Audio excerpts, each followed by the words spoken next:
ನಿನ್ನೆ ನಡೆದಂಥ ಘಟನೆಯಲ್ಲಿ ನಮ್ಮ ನಿಗಮದ ಒಬ್ಬ ಅಧಿಕಾರಿ, ಲೆಕ್ಕಾಧಿಕಾರಿ ಇವತ್ತು ನೇಣಿಗೆ ಶರಣಾಗಿ ಇವತ್ತೇನು ಅವನು ಸಾವನ್ನಪ್ಪಿದ್ದಾನೆ. ಮುಖ್ಯವಾಗಿ ಪ್ರಥಮವಾಗಿ ಅವ್ರ ಕುಟುಂಬಕ್ಕೆ ನನ್ನ ವಿಷಾದವನ್ನು ವ್ಯಕ್ತಪಡಿಸ್ತೀನಿ. ಯಾಕಂದರೆ ಪಾಪ ಒಬ್ಬ ಅಧಿಕಾರಿ ತನ್ನ ಮಕ್ಕಳನ್ನ ಅಗಲಿ, ಸುಮಾರು ಒಬ್ಬ ಮಗಳು ಇಂಜಿನಿಯರಿಂಗು ಮತ್ತು ಇನ್ನೊಬ್ಬ ಮಗ, ಎರಡು ಮಕ್ಕಳನ್ನು ಅವನು ಅಗಲಿ ಇವತ್ತೇನು ನೇಣಿಗೆ ಶರಣಾಗಿದ್ದಕ್ಕೆ ಮುಖ್ಯವಾಗಿ ವಿಷಾದವನ್ನು ವ್ಯಕ್ತಪಡಿಸ್ತಾ, ನಿನ್ನೆ ಎಲ್ಲ ಕೂಡ ಇವತ್ತೇನು ಮಾಧ್ಯಮದಲ್ಲಿ ಇವತ್ತೇನು ಇಲಾಖೆಯಲ್ಲಿ ಹಣ ದುರುಪಯೋಗ ಇದೆ ಅಂಥೇಳಿ ಇವತ್ತು ಮಾಧ್ಯಮದಲ್ಲಿ ಬಂದಾಗ ನನಗೆ ಮಾಧ್ಯಮದಲ್ಲಿ ಬಂದ ಮೇಲೆ ಗೊತ್ತಾಗಿದ್ದು, ಅದಕ್ಕೆ ಕಾರಣರಾದಂಥವರು ಯಾರ್ಯಾರು ಅಂಥೇಳಿ ಈಗಾಗಲೇ ಕೂಡ ಪರಿಶೀಲನೆ ಮಾಡಲಿಕ್ಕೆ ಮಾನ್ಯ ಮುಖ್ಯಮಂತ್ರಿಯವರು, ನಮ್ಮ ಉಪಮುಖ್ಯಮಂತ್ರಿಯವರು ಮತ್ತು ಎಲ್ಲ ಇಲಾಖೆ ನಾವೆಲ್ಲ ಕೂಡ ಸೇರಿ ಈಗಾಗಲೇ ಕೂಡ ಇದನ್ನು ಯಾವ ರೀತಿ ಇದರಲ್ಲಿ ಈ ಅಮೌಂಟ್ ವಂಚನೆ ಆಗಿದೆ, ಅಂದರೆ ಹಣ ಯಾವ ರೀತಿ ದುರುಪಯೋಗ ಆಗಿದೆ, ಇದನ್ನು ಯಾವ ರೀತಿ ಮಾಡಿದ್ದಾರೆ ಅನ್ನುವಂಥ ವಿಚಾರವನ್ನು ಈಗಾಗಲೇ ಕೂಡ ರಾಜ್ಯ ಸರ್ಕಾರ COD ಗಮನಕ್ಕೆ CODಗೆ ವರ್ಗಾಯಿಸಲಾಗಿದೆ.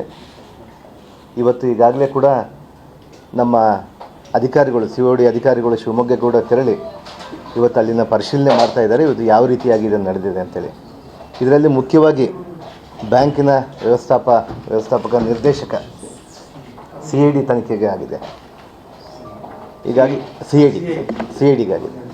ಈಗಾಗಲೇ ಕೂಡ ವ್ಯವಸ್ಥಾಪಕ ನಿರ್ದೇಶಕ ಪದ್ಮನಾಭ್ ಅವರು ಕೂಡ ನಿನ್ನೆ ಒಂದು ಕಂಪ್ಲೇಂಟ್ ಮಾಡಿದ್ದಾರೆ. ಇವತ್ತು ನಾನು ಕೂಡ ನಿನ್ನೆ ನಡೆದಂಥ ಸಮಯದಲ್ಲಿ ಅವ್ರಿಗೆ ಮಾತಾಡಲಿಕ್ಕೆ ಪ್ರಯತ್ನ ಮಾಡಿದೆ. ಅವರೆಲ್ಲ ಕೂಡ ನಮ್ಮ FD ಅವರು ಡಿಪಾರ್ಟ್ಮೆಂಟ್ಗೆ ಹೋಗ್ಬಿಟ್ಟು ಅಲ್ಲೆಲ್ಲ ಕೂಡ ಕೂಲಂಕಷವಾಗಿ ಪರಿಶೀಲನೆ ಮಾಡ್ತಾಯಿದ್ರು. ಅದರ ಜೊತೆಗೆ ಇವತ್ತು ನಮ್ಮ MD ಅವರು ಕೂಡ ನಿನ್ನೆ ಒಂದು ಕಂಪ್ಲೇಂಟನ್ನು ಕೊಟ್ಟಿದ್ದಾರೆ. ಇವತ್ತು ಏನು ಯಾವ ರೀತಿ ಕೊಡಬೇಕು ಇದನ್ನು ಅದರಲ್ಲಿ ಯಾವ ರೀತಿ ಅಮೌಂಟ್ ಫೋರ್ಜರಿ ಆಗಿದೆ ಅಂತೇಳಿ ಅವರು ಹೇಳುವಂಥ ಹೇಳಿಕೆಯಲ್ಲಿ ಕೂಡ ಈಗಾಗಲೇ ಕೂಡ ಅವರ ಏನು ಸುಮಾರು ಒಂದು ಬ್ಯಾಂಕ್ನಿಂದ ಇನ್ನೊಂದು ಬ್ಯಾಂಕಿಗೆ ಹಣವನ್ನು ವರ್ಗಾಯಿಸಿ ಅದು ತಮ್ಮ ಗಮನಕ್ಕೆ ಬಾರದೇ, ಇವತ್ತು ಏನು MD ಅವರು ಕೂಡ ಗಮನಕ್ಕೆ ಬಾರದೇ ಇವತ್ತು ಆ ಹಣವನ್ನು ಯೂನಿಯನ್ ಬ್ಯಾಂಕಿಂದ ಇನ್ನೊಂದು ಬ್ಯಾಂಕಿಗೆ ವರ್ಗಾಯಿಸಿ ಅದನ್ನು ಇವತ್ತಿನ ವರ್ಗಾವಣೆ ಮಾಡಿದ ಮೇಲೆ ಆ ವರ್ಗಾವಣೆ ಮಾಡಿದ್ದು ಕೂಡ ಅವರಿಗೆ ಗಮನಕ್ಕೆ ಇಲ್ಲದೇ ಮಾಡಿದ್ದಾರೆ ಅಂಥೇಳಿ MD ಅವರು ಈಗಾಗಲೇ ಕೂಡ ಒಂದು ಕಂಪ್ಲೇಂಟನ್ನು ನೀಡಿದ್ದಾರೆ. ಇವತ್ತು ಬ್ಯಾಂಕ್ನವರು ಕೂಡ ಆ ಮೊತ್ತವನ್ನು ಕೂಡ ಇವಾಗ ನಮಗೆ ಮತ್ತೆ ಇನ್ನೊಂದು ಬ್ಯಾಂಕಿಗೆ ಬ್ರಾಂಚಿಗೆ ಏನು ಟ್ರಾನ್ಸ್ಫರ್ ಆಗಿದೆ ಅದನ್ನೆಲ್ಲ ಕೂಡ ಹಣವನ್ನು ಮತ್ತೆ ನಮ್ಮ ಖಾತೆಗೆ ವರ್ಗಾಯಿಸಲಿಕ್ಕೆ ನಾವು ಈಗಾಗಲೇ ಕೂಡ ಸೂಚನೆ ಕೊಟ್ಟಿದ್ದೀವಿ. ಅವರು ಕಂಪ್ಲೇಂಟಲ್ಲಿ ಕೂಡ ಬರೆದಿದ್ದಾರೆ.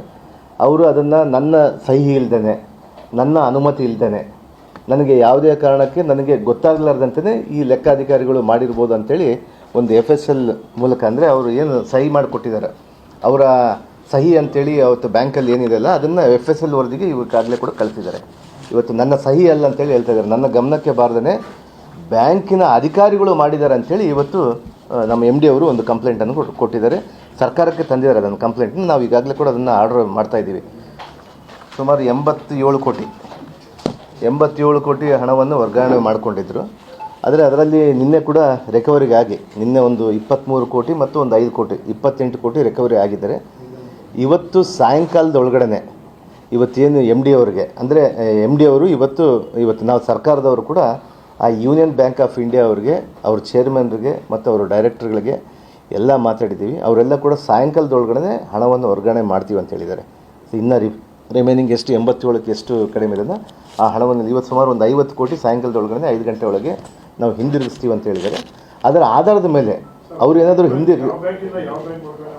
ಯೂನಿಯನ್ ಬ್ಯಾಂಕಿಂದ ಯೂನಿಯನ್ ಬ್ಯಾಂಕ್ಗೆ ಮಾಡ್ಕೊಂಡಿದ್ದಾರೆ. ಅವರು ಇನ್ನೊಂದು ಬ್ರಾಂಚಿಗೆ ಮಾಡ್ಕೊಂಡಿದ್ದಾರೆ, ಬ್ರಾಂಚ್ ಚೇಂಜ್ ಮಾಡ್ಕೊಂಡಿದ್ದಾರೆ, ಅಕೌಂಟ್ ಬೇರೆ ಮಾಡ್ಕೊಂಡಿದ್ದಾರೆ. ಅದರಲ್ಲಿ ಇವ್ರದ್ದು ಏನು ಹೇಳ್ತಾರೆ ಅಂದರೆ ನಮ್ಮ MD ಅವರು ಕೂಡ ಅವ್ರ ಗಮನಕ್ಕಿಲ್ದೇ ಆಮೇಲೆ ಆ ಹಣ ಡ್ರಾ ಮಾಡುವಂಥ ಸಂದರ್ಭದಲ್ಲಿ ಅವ್ರಿಗೆ ಒಂದು ಮೆಸೇಜ್ ಬರುತ್ತೆ ಅವರು ಅಧಿಕೃತವಾದಂಥ ಮೊಬೈಲ್ ಸಂಖ್ಯೆಗೆ, ಅದು ಬರಲಾರ್ದಂಗೆ ನೋಡ್ಕೊಂಡಿದ್ದಾರೆ ಬ್ಯಾಂಕಿನ ಅಧಿಕಾರಿಗಳು. ಇದರಲ್ಲಿ ನನ್ನ ಗಮನಕ್ಕೆ, ಅಂದರೆ ಪ್ರಥಮ ವರದಿ ಪ್ರಕಾರ ನನಗೆ ಫಸ್ಟ್ ರಿಪೋರ್ಟಲ್ಲೇ ನನಗೆ ಇಲ್ಲಿ ತನಿಖೆ ಅಂದರೆ ನೋಡ್ತಾ ಇದ್ದರೆ ಬ್ಯಾಂಕಿನ ಅಧಿಕಾರಿಗಳು ಇದರಲ್ಲಿ ಭಾಗಿಯಾಗಿದ್ದಾರೆ ಅಂತ ತಿಳ್ಕೊತೀನಿ ನಾನು. ಬ್ಯಾಂಕಿನ ಅಧಿಕಾರಿಗಳಿಗೆ ಇವತ್ತಿಗೆ ಅದಕ್ಕೆ ಅವರಿಗೆಲ್ಲ ಕೂಡ ಒಂದು ವಾರ್ನ್ ಮಾಡಿ ಸರ್ಕಾರದ ಕಡೆಯಿಂದ ಅವರಿಗೆಲ್ಲ ಕೂಡ ಮಾತಾಡಿದ್ದೀವಿ.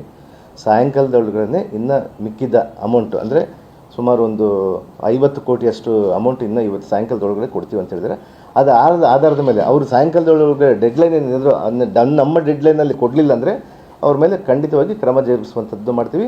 FIR ಕೂಡ ನಾವು ಮಾಡ್ತೀವಿ ಅದನ್ನು ಅದರ ಜೊತೆಗೆ.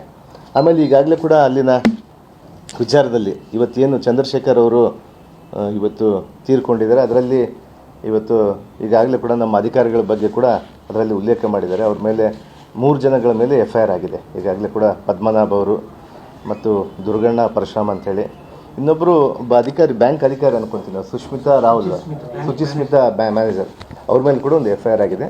ಅದನ್ನು ಪರಿಶೀಲನೆ ಮಾಡ್ತಾಯಿದ್ದೀವಿ. ಇವತ್ತು ಯಾರು ನಡೆಸಿದ್ದಾರೆ, ಇದ್ರ ಹಿಂದೆ ಕೈವಾಡ ಯಾರ್ದಿದೆ, ಇವತ್ತು ಯಾವುದೇ ವ್ಯಕ್ತಿ, ಯಾವುದೇ ಎಷ್ಟು ಪ್ರಭಾವಿಗಳಿದ್ದರೂ ಕೂಡ ಸರ್ಕಾರ ಇದನ್ನು ಖಂಡಿತವಾಗಿ ಸುಮ್ಮನೆ ಬಿಡಲ್ಲ. ಈಗ ಮಾನ್ಯ ಮುಖ್ಯಮಂತ್ರಿ ಸಿದ್ದರಾಮಯ್ಯ ಸಾಹೇಬರು ಮತ್ತು ಉಪಮುಖ್ಯಮಂತ್ರಿಯಂಥ DK ಶಿವಕುಮಾರ್ ಸಾಹೇಬರು ಇದನ್ನು ಭಾಳ ಪ್ರತಿಷ್ಠೆಯಾಗಿ ತೆಗೆದುಕೊಂಡಿದ್ದಾರೆ. ಇದನ್ನು ಖಂಡಿತವಾಗಿ ಕೂಡ ಯಾವುದೇ ಇದರಲ್ಲಿ ಭಾಗಿಯಾಗಿದ್ದಂಥವ್ರನ್ನ ಬಿಡೋದ ಪ್ರಶ್ನೆ ಇಲ್ಲ.